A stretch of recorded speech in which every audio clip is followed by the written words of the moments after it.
Eita is an extremely dedicated student with dreams of getting into a top medical college. For him, studying is priority number one, while priority number two is studying even more. He's close with a childhood friend, Chiwa, who's a carefree girl. Eita lives with his aunt, whom he hardly meets because she's always working overtime. Chiwa lives next door but always eats with him because her parents also work overtime. At school, Ida's other best friend, Kaoru, asks him why he's so turned off by love. As it turns out, Ada's parents got a divorce and found new lovers, so Ada avoids romance and love. Also, his parents abandoned him completely, so Ada hates them. He now lives with his aunt.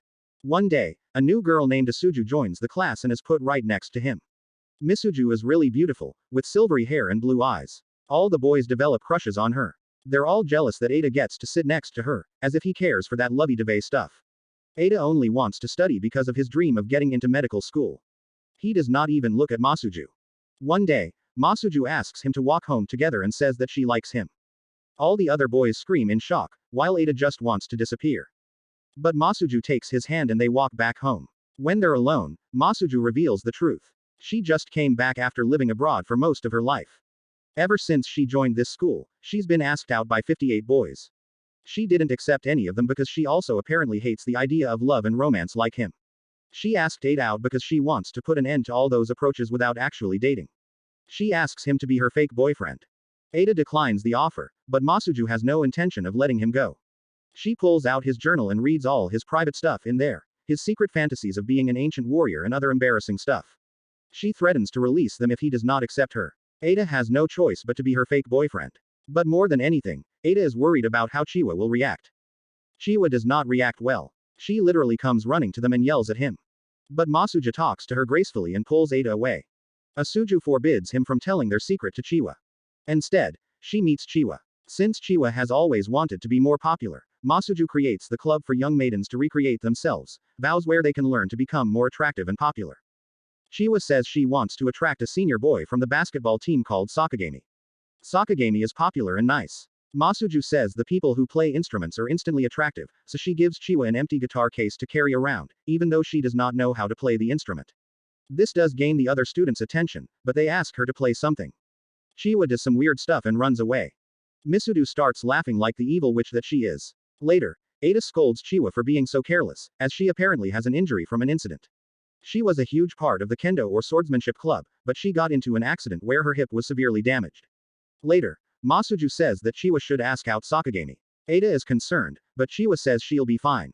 Chiwa asks him out, and Sakagami accepts. He says that he always found her cute as well. He invites her to a movie that Sunday. That night, Eita puts out lots of good food to celebrate her success. However, Chiwa asks him if he's okay with her dating another dude. Eita does not understand her and says he thinks of her as a sister. He thinks back to the past when Chiwa was just recovering from her injury. It was also the same time that his parents took new lovers and abandoned him. It was then that he decided to become a good doctor so that he could grow up and heal Chiwa's injury completely. The next day, Chiwa goes on her date with Sakagami. Eita and Masuzu secretly follow Chiwa to see how it goes. But Sakagami is already 20 minutes late. 1 hour passes, and only then does Sakagami arrive with his friends. It turns out he's just a bully who was playing a mean prank on her. They all laugh at Chiwa and say that he's way above her league. So, Eita goes to save Chiwa. It's less saving and more embarrassing. He yells fantasy terms and jumps on them, but they quickly overpower him and kick the crap out of him. Then one of the boys approaches Chiwa. Suddenly, someone throws a rod at her. Chiwa picks it up and uses her kendo swordsmanship training to quickly knock him out, then another one as well. She beats the crap out of Sakagami too, and Chiwa patches up Eita's wounds. The strange black-haired girl is looking at them in secret. Later, Masuja confirms that she's the one who threw the pole for Chiwa. Suddenly, she turns and kisses Eita, saying that Chiwa might be her childhood best friend, but Masuju is now his first kiss. One day, Eita gets a love letter where the writer says that she has always liked him and wants to rekindle the connection that they once had. He thinks that it might be Chiwa who wrote it. Later, as he and Masuju are sitting together, a strange blonde girl, Mana, appears. Mana is Masuju's sister, and she's responsible for keeping an eye on her and reporting her activities to their father. Mana kisses Eita in front of Masuju. Masuju is helpless and does nothing. Asuju starts acting cold with Eita again. The next day, Eita gets another love letter asking him to come to the rooftop. There, the black-haired girl is waiting for him. She spells out the words, "I love you," in a video game. Her name is Himeka, and she believes that in her past life, she and Eita were lovers. It all started when Himeka saw him fighting Sakagami earlier while yelling fantasy terms. Unfortunately for Eita, just then, Masuju and Chiwa arrive. In order to prevent his execution at the hands of these girls, he asks Himeka to keep quiet about their past lives bullcrap. Masuju invites her to join their self-reform club. Eita asks her why she cares about him so much. It turns out Himeka has always been a loner and antisocial in her monotonous life, but when Eita fought to protect Chiwa earlier, he brought color to her life. Later, Mana comes to them with news that their father is angry with Masuju for coming to Japan and wants her to go back to their home in Sweden.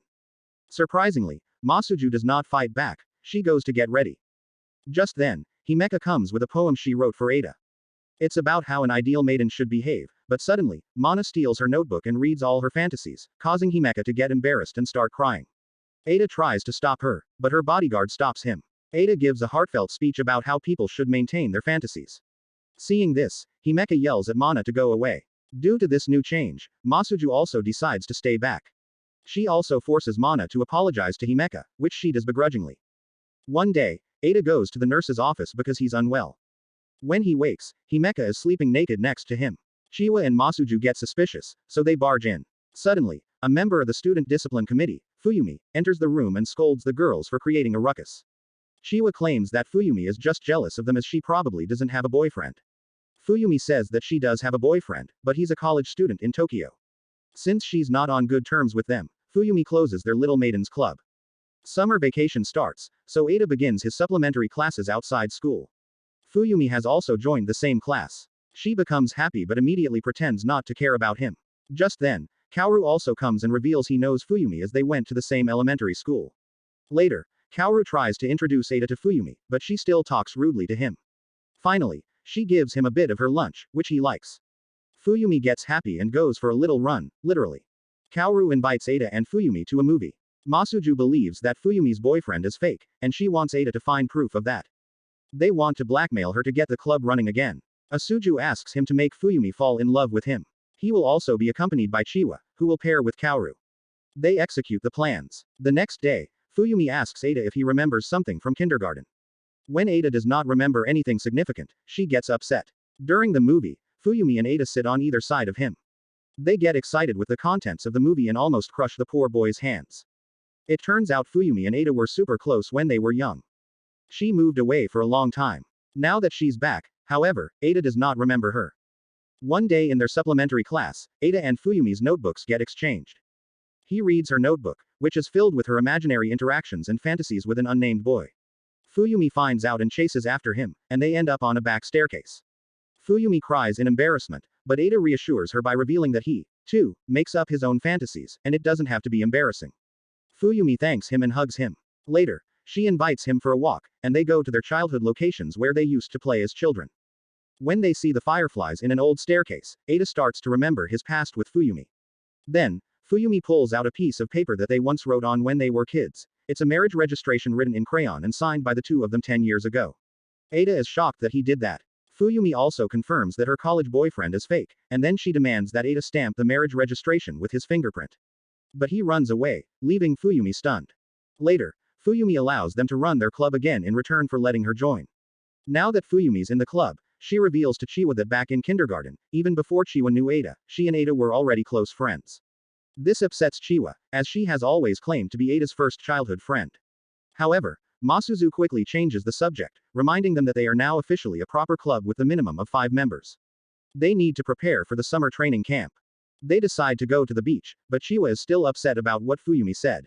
Eita reassures her by saying that, regardless of who came first, she's the one he's spent the most time with.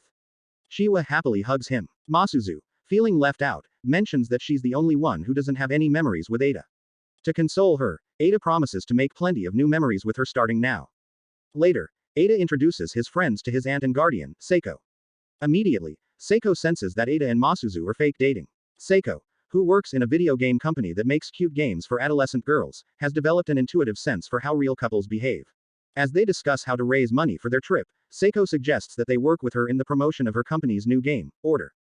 They're perfect for this job because they're all head over heels in love with someone, namely Eita. Masuzu still claims that she's his girlfriend and the one most in love with him, so Seiko challenges her by using a compatibility app. She asks them various questions. According to the app, Fuyumi's answers show that she's the one most in love with Eita, with Chiwa and Himeka after her. Masuzu comes dead last because her answers were too perfect and calculated. Masuzu becomes offended by this, so Seiko suggests that they participate in a competition in order promotion. Whoever wins, Seiko will give her the blessing to marry her nephew Eita. All the girls get excited about getting Eita all to themselves. Before Seiko's gaming convention, they go to the beach as planned. They all enjoy the sea and play games. For one game, Eita has to go blindfolded and smash a watermelon. All the girls give directions, but Masuzu gives directions to herself, and instead of the actual watermelon, Eita grabs her melons. Later that night, Chiwa pulls out a little souvenir for all of them, a symbol that looks like Z but is actually the Japanese symbol for the word maiden. They all worked together and kept it a secret from Masuzu to surprise her. Masuzu thanks them, and she's shocked that even her rivals would do such a thoughtful thing for her. She admits that she herself is a very bad person. She also saw the last page of Eita's journal, where he has written his dream of becoming a doctor and healing Chiwa. She thanks Eita for everything and promises to free him at the end of the trip. The next day, Eita runs into Mana, but Mana tells him about her family and how their father used to treat Masuzu like a trophy just to show off in their high society. It forced her to be an ideal daughter. Mana says that Masuzu needs someone to support her in her struggles. That day, the order promotion event begins. The girls have to get on stage and tell everyone why they love the person that they love. Chiwa talks about how she's childhood friends with the one she loves and that he's working hard for a greater goal. She hopes to be an even better person for him. Next up is Himeka's turn, but she gets nervous and goes to Eita. Himeka says, "I love you," to Eita and thanks him. Ever since she started talking to him, she has been able to interact with her classmates like a normal girl and made friends with the other girls. The moment is captured on camera, and Himeka accidentally completes her participation. After some other random NPC girls speak, it's Masuzu's turn, but she just says that her boyfriend broke up with her. Eita does not accept that, so he goes onto the front and demands that she finish their tale, even if it is fake. Masuzu cries and asks why he still wants to be with her when he has all these other wonderful girls around him. He says that it's because he loves her, then he gets up on stage and kisses her. The next morning, Masuzu joins Eita in bed and acts all cutesy with him. Eita has no idea what to do, so Aunt Seiko tells him to make the other girls completely hate him. That way, they will leave him and Masuzu alone.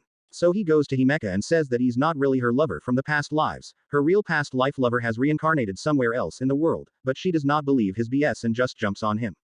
Next, he goes to Fuyumi and thinks of ripping the marriage contract, but Fuyumi starts crying for some other reason.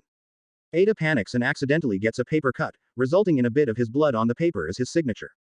Fuyumi is absolutely happy. Finally, he goes to Chiwa, and she just starts crying, saying she's not that beautiful and doesn't have a great body like Masuzu.